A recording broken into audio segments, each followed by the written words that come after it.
इस वीडियो को देखने के बाद आप जान सकेंगे कि कौन सी मेडिसिन किस काम आती है और ये जानना आपके लिए बहुत ज़रूरी है क्योंकि कई बार हमें मेडिसिन लेनी पड़ती है या फिर हमें किसी को भी मेडिसिन देनी पड़ सकती है और हमें पता होना चाहिए कि जो मेडिसिन हम ले रहे हैं या फिर हम मेडिसिन किसी को दे रहे हैं वो किस काम आती है। तो इस वीडियो में हम जानने की कोशिश करेंगे। तो यहाँ पे हम क्या करने वाले हैं, तो देखिए हर मेडिसिन में एक सफिक्स होता है, यानी कि मेडिसिन के लास्ट में एक वर्ड होता है जिससे हम जान सकते हैं कि वो मेडिसिन किस क्लास से बिलोंग करती है या फिर किस बीमारी के लिए दी जाती है। तो हम इस वीडियो में वही देखने वाले हैं। तो चलिए आइए स्टार्ट करते हैं। तो देखिए किसी भी मेडिसिन को हम उसके सफिक्स से जान सकते हैं, जैसे कि हमारा पहला सफिक्स है यहाँ पर केन। तो देखिए केन एक सफिक्स है जो कि लोकल एनेस्थेटिक में यूज़ किया जाता है। इसका मतलब होता है ऐसी दवाइयाँ जो कि किसी पर्टिकुलर रीजन को या किसी बॉडी के ऑर्गन को सुन करने के लिए दी जाती है। इसके एग्जाम्पल हैं जाइलोकेन, बेंजोकेन, एमाइलोकेन, लीडोकेन। यदि आपको किसी मेडिसिन में देखने को मिलता है लास्ट में केन, तो आप समझ जाइए कि ये एक लोकल एनेस्थेटिक है।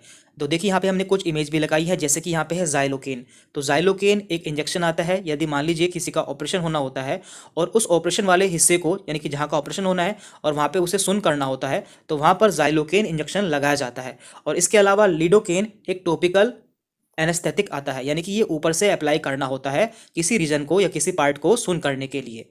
तो आप जान सकेंगे कि केन का यूज़ लोकल एनेस्थेटिक में किया जाता है। अब आगे बढ़ते हैं। तो देखिए हमारा अगला सफिक्स है माइसिन। तो माइसिन का यूज़ किया जाता है एंटीबायोटिक में, यानी कि इन्फेक्शन के लिए। यदि किसी को इन्फेक्शन हो जाता है तो उस कंडीशन में एंटीबायोटिक दी जाती है। इसके एग्जाम्पल है azithromycin, erythromycin, neomycin and streptomycin. तो आप देख सकते हैं कि सबके लास्ट में यहाँ पर माइसिन वर्ड आया है। तो माइसिन वर्ड का यूज़ एंटीबायोटिक में किया जाता है। और यहाँ पे हमने कुछ इसकी इमेज भी लगाई है, जैसे कि स्ट्रेप्टोमाइसिन इंजेक्शन। तो ये इंजेक्शन बैक्टीरिया के इन्फेक्शन के रूप में लगाया जाता है, यानी कि किसी को यदि बैक्टीरिया का इन्फेक्शन हो जाता है तो उसे ये इंजेक्शन लगाया जाता है। और यहाँ पे नीचे है नियोमाइसिन। तो नियोमाइसिन ये ऑइंटमेंट है, यानी कि ये ऊपर से लगाई जाने वाली क्रीम है जो कि बैक्टीरिया को किल करती है। तो इस तरह से आप जान पाएंगे कि माइसिन का यूज़ एंटीबायोटिक के रूप में किया जाता है। अब आगे बढ़ते हैं। हमारा अगला सफिक्स है ओलोल। तो यहाँ पे ओ लोल। तो ये होते हैं बीटा ब्लॉकर्स। तो ये इसका यूज़ किया जाता है हाइपरटेंशन में या फिर हार्ट अटैक में, यानी कि यदि किसी को हार्ट से संबंधित कोई बीमारी होती है तो उसमें बीटा ब्लॉकर्स का यूज़ किया जाता है। और इसके एग्जाम्पल्स हैं मेटाप्रोलोल, एटिनोलोल, एस्मोलोल, बीसोप्रोलोल। तो यहाँ पे हमने इसकी इमेज भी लगाई है, एटिनोलोल टैबलेट। तो आप देख सकते हैं जनरली इसका यूज़ हाई ब्लड प्रेशर के पेशेंट में किया जाता है, यानी कि ऐसे पेशेंट जिनका ब्लड प्रेशर हाई रहता है तो उन्हें ये मेडिसिन दी जाती है। तो इससे आपको याद रहेगा कि बीटा ब्लॉकर्स का यूज़ हाई ब्लड प्रेशर में या फिर हार्ट की किसी और प्रॉब्लम में किया जाता है। तो अगला सफिक्स है माइड एंड जाइड। तो इन दोनों का मतलब होता है डाययूरेटिक्स। तो इनका काम क्या होता है, ये हमारे यूरिन को बढ़ा देती है, यानी कि इन्हें लेने के बाद हमें बार बार यूरिन आता है। और ये मेडिसिन ऐसे पेशेंट को दी जाती है जिनका ब्लड प्रेशर काफ़ी बड़ा होता है या फिर जिनके शरीर में सूजन होती है, यानी कि एडिमा होता है, तो उन्हें डाययूरेटिक्स दिए जाते हैं। और इसका एग्जाम्पल है फिरोसेमाइड, ब्यूमेटानाइड, बेंजाथाइजाइड एंड क्लोरोथाइजाइड। तो ये दोनों इसका एग्जाम्पल है। यहाँ पे माइड आया है और यहाँ पे जाइड आया है। यहाँ पे हमने एक इसकी इमेज भी लगाई है लैक्सिस, जो कि कॉमनली यूज़ की जाने वाली डाययूरेटिक है। ये बहुत ज़्यादा यूज़ की जाती है। आगे बढ़ते हैं। हमारा अगला सफिक्स है विर।